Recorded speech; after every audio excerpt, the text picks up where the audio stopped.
Hi friends, నేను మా ఊరికి వచ్చాను. ఇప్పుడు వీళ్ళిద్దరు నా బామార్దులు తాటి చెట్టు ఎక్కుతున్నారు.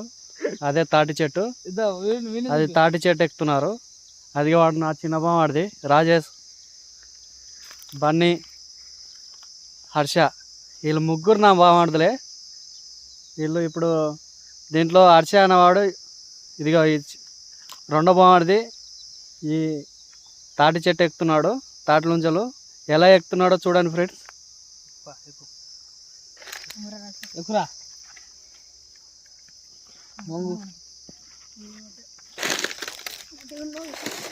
అది చూడండి ఫ్రెండ్స్ ఎలా ఎక్కుతున్నారో. ఇలా ఎక్కడం అంటే చాలా కష్టము, కానీ చూడండి ఫ్రెండ్స్ ఎలా ఎక్కుతున్నారు. దాన్ని ఎక్కి అక్కడ తాటి నుంచలు ఆ కొడేలు